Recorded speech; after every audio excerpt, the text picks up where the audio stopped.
So did you get your photos? Would you please sit down? Thank you very much. Thank you. Okay. Big cameras. They've got some big cameras. Look at that. Brought his luggage. Welcome to the Panorama and welcome to the press conference for the moment. And I'm very, very honored to introduce our fabulous guests. I'm starting from your left. Please welcome the producer, David Hinojosa. Welcome.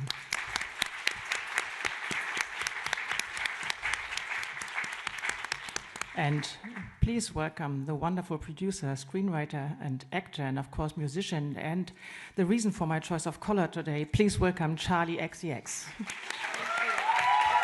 Hi. And also please welcome the man who made this all happen. Please welcome the director, Aiden Zamiri. It's wonderful that you're here.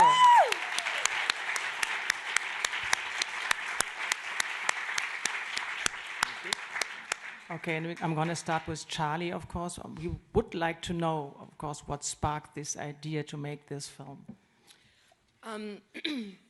I think, you know, I had been through a extreme transition in my work life where, you know, for years I was sort of known as a kind of pop artist who was sort of on the fringes, with a very loyal, exclusively gay fan base. And exactly. And after my album Brat, I kind of got opened up to this entirely new, much larger audience, which I was so grateful and thankful for. But with it came this, I don't know, this sort of feeling of kind of losing control of something that I had really been able to be in control of for so long, you know. I think when you release art into the world and it, you know, reaches a wide audience, and in my case this was the widest audience I'd ever reached, their opinions begin to be sort of, you know, put on the work begins to sort of morph and change in its meaning, and obviously that's just what comes with releasing art, period. But I'd never experienced it at this scale before, and it left me sort of thinking a lot about how we communicate art, at what point art sort of leaves your own hands and goes into, you know, the audience's hands, how that makes you feel as a creator. And I just felt that I had, you know, a lot of things to say. I mean, I think we both felt that we had a lot of things to say around that subject. I also think I am quite a emotional and volatile artist, as I think many artists are. And, you know, I found elements of that journey quite difficult. And I just felt that making this film in a way was a way of me not only commenting on art and the longevity and lifespan of art, but also me sort of dealing with my experience, my very personal experience as an artist, and how I felt in the industry, the music industry, going through that. So going over to Aiden, because what Charli just said, it's an entertaining film, but there's also some very interesting truth in it and some really bitter facts. So yeah, how did you keep this balance? Yeah, you're right. I think throughout the film, the sort of voice of it shifts and changes. And I was thinking about this recently, that I think that's also part of the magic of Brat, the album. You know, Charli's able to make this amazing piece of work that at times is sort of celebrates hedonism or repeats the words club classics over and over again, but then seamlessly transitions into being completely raw and unfiltered and emotional, and that's what sort of makes it feel like this layered and full piece of work. And I had the really kind of specifically exciting experience of being able to know Charli and work with someone that I think is so honest, honest about like who she is, her strengths, and also her failings. So I had this really personal way of understanding this transition that Charli said that, you know, she was experiencing in real time. And when we were forming this story, something that was actually helpful is that, yeah, we had this kind of very personal journey that Charli was able to go on, but then Bertie Brandes, my amazing co-writer, she actually didn't meet Charli at all, didn't even speak on the phone until, you know, out of sort of wanting to kind of keep a sort of an element of separation actually until right before we started filming. And so we had this kind of amazing two-pronged approach of knowing Charli on a very personal level, but then also being able to understand this kind of cultural phenomenon and how this existed in a wider context. Mm-hmm. So did you really work together, you two? It's a question for you two. Did everything together? You know, you meet, you wrote the script? Oh yeah, in terms of developing the story, yeah, it was you know, the whole way through extremely collaborative. Sort of the first kind of genesis of the idea came from Charli. Sorry, my voice cracked a little there. I'm nervous around her. I don't think it's me that's making you friends. nervous. There's a lot of you guys. But that first piece of writing, you know, was sort of our emotional anchor for the whole film. It was sort of how it felt, I guess, to arrive somewhere that you've been sort of reaching for so long, but rather than feeling that you've arrived, that you were holding something that was kind of slipping through your fingers, and that felt like a very human experience in general.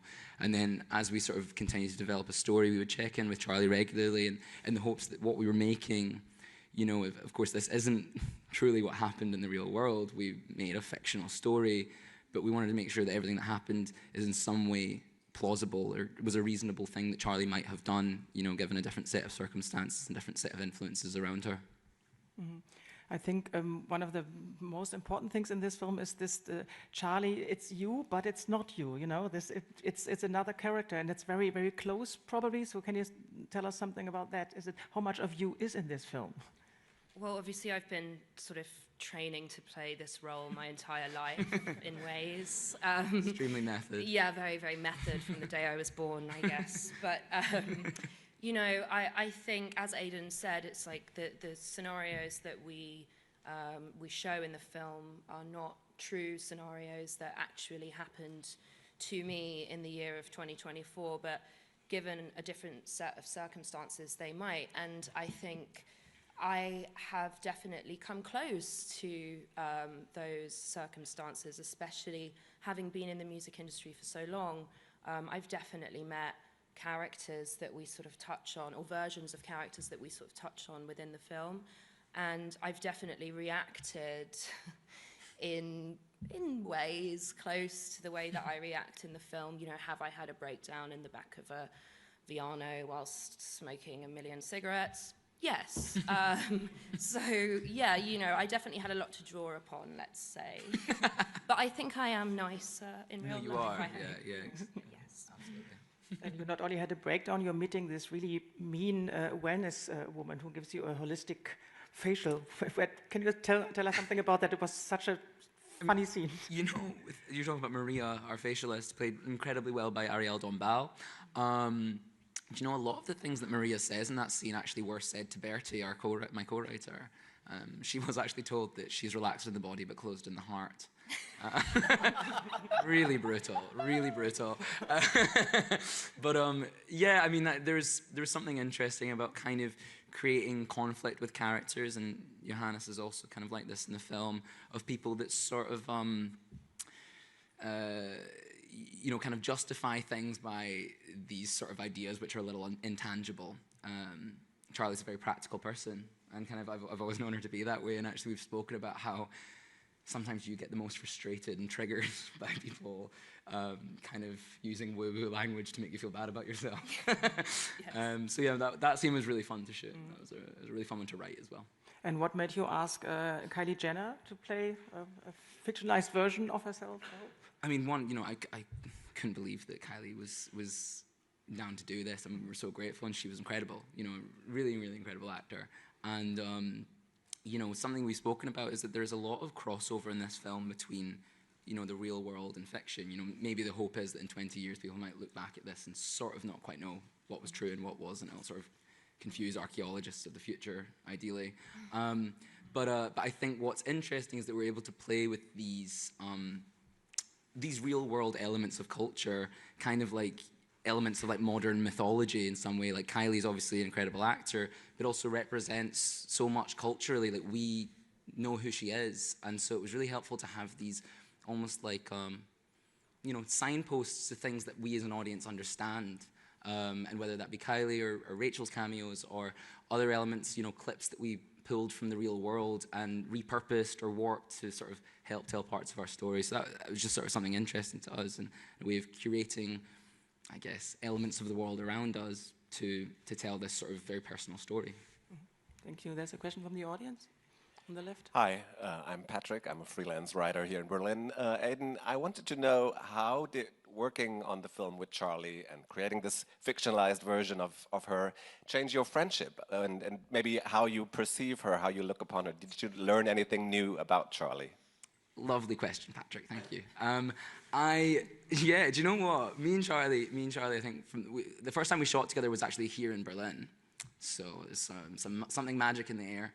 Yeah, I mean, Charli and I had a really, from the minute we started working together, knew that we had a very similar sense of humor and creative connection, a language that we sort of started building together, from doing photo shoots early on, and then a couple of music videos. But then I really think we became extremely close over the course of this film, making this film, because Charli was able to put herself in such a vulnerable position by just being so honest and being down to sort of, you know, appear to be an unreliable character on screen. You know, it was like I'm so grateful and so impressed by how candid you're able to be. And actually that kind of hit me specifically when I think we went through an early table read of the script, and, you know, I'd almost sort of thought of this script and it's sort of in a vacuum, you know, that no one would ever say it out loud. And then suddenly there we were in front of this, you know, group of actors and our crew, and, you know, we're getting at real world insecurities that Charli has or that I have, and kind of performing it out. So yeah, I mean, undoubtedly we became extremely close over the course of this. I'm very grateful to have made a film with one of my best friends in the world. Love you. I have a question to David, to the producer. I know your line of work. You have made fantastic films. I think this is your first mockumentary, is it? Is it my first what? Mockumentary. Oh yeah. Yeah. So can you tell us something about what made you go aboard? This was a fun assignment because you're stepping into something that already exists, and that was already having a real impact in the culture.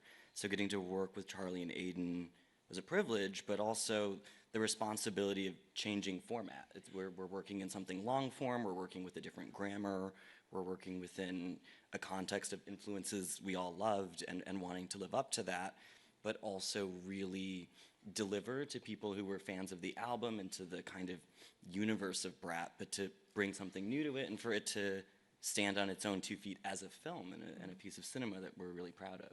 Mm-hmm. So another question to Charli. You were talking or touching the subject earlier. Was it kind of self-empowering to make this film? Self-empowering? Yeah, because, you know, could finish the whole phase? Yeah, of course. I mean, I think, you know, in the film, Charli in the film, which sounds crazy, but Charli in the film, you know, she decides to set herself free of Brat and kill Brat. And I think, you know, we were aware that this film was probably the sort of full stop at the end of an album campaign in the real world too. And I think we're very interested in, you know, playing with, interacting with the world around us, and also operating in an insular way within a film. So I think that was something very appealing to us. And also, you know, I think we've always been very interested in the lifespan of art, the idea of the tension of sort of staying too long, overstaying your welcome in a cultural space, you know. And I think especially within pop music, that can really happen because fans are so feverish for the sort of the next thing, the next album, the next version of you, you know.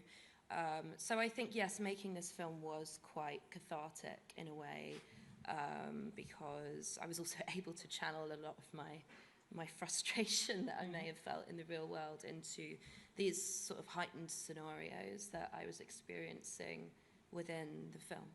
So this is really over now. The Brat summer is over. Yeah, I mean, it's sort of up to the world, but for me, it's over, and I guess you can't dread the end when it's over, to quote the film. There's another question about your fantastic camera person. I think Sean. it's Sean Price Williams, because I really loved the way he was like digging into everything and his camera flying around. Can you say something about that? Absolutely, yeah. It was our privilege and honor to work with Sean Price Williams, an absolutely incredible cinematographer and director in his own right. You know, Sean in this film the camera is a character in the film, and he brought so much passion. Sean thought like an actor and cared so much about this film, and we're so grateful to him. And you're right that it's sort of in the same way that perhaps I was saying earlier, that the kind of the voice of the film sort of shifts, you know, as it moves from scene to scene or from the beginning to the end. And so does the camera. It kind of had to feel, you know, we would speak a lot about it feeling spontaneous or accidental, because we'd written something fictional, but the success of it hinged on it feeling completely unstaged and accidental. So Sean really, we would speak about him never anticipating someone talking. He had to, every single time, catch someone by accident or allow himself to get distracted by something and figure out why the camera was there, whether it was voyeuristic or whether it was anxious, whether it was clumsy. So yeah, it was that language, you know, it's something that we spoke about a lot and prepared for, but it's the kind of thing that also you find when you're there. And luckily, the first scene we started with when we were shooting was the bathroom scene with Rachel Sennett, and it was this tiny bathroom with mirrors, and we've got 2 cameras running at once. And very quickly, we sort of found the identity and the voice of our film in that, and it was so clumsy, you know, and Sean and Emilio, our B camera, were kind of catching each other in the mirror, and there's a sort of constant pace and energy and anxiety that hopefully permeates throughout the entire film. Okay, another question from the audience. Hello there, Ben Dalton from Screen International. Congratulations to you all on the film, which I thought was so enjoyable. This is for Charlie. You've been in Sundance with the film, you're now here. In the last few months, we've seen some big films that didn't start at festivals, things like Marty Supreme and One Battle After Another. Why was it important for you to have like this festival start for the film, and what do you think that gives to the launch of the film? I think we all collectively feel so honoured to have been invited to show our film at both Sundance and here at the Berlinale. I mean, I think both festivals really do champion a wide variety of filmmakers with really important voices. I mean, this festival in particular is known for not shying away from political films, from films that have a real social angle, from films by directors who really are visionary and have something to say. And I think for me as a producer, as an actor, for Aidan as a director, for David as a producer, I think, you know, those are the kinds of films that we love. Those are the films that we want to champion ourselves.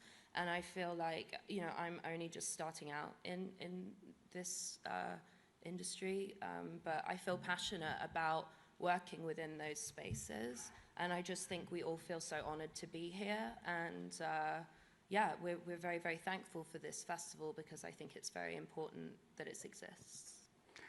And I just got the sign that we have to stop this. I'm very sorry, because we have a busy schedule, but we are very thankful to have you here too, and thank you good so luck much. with it. Thank you very much for this film. Thank you, guys. Thank you so much. Thank you so much. That was fantastic.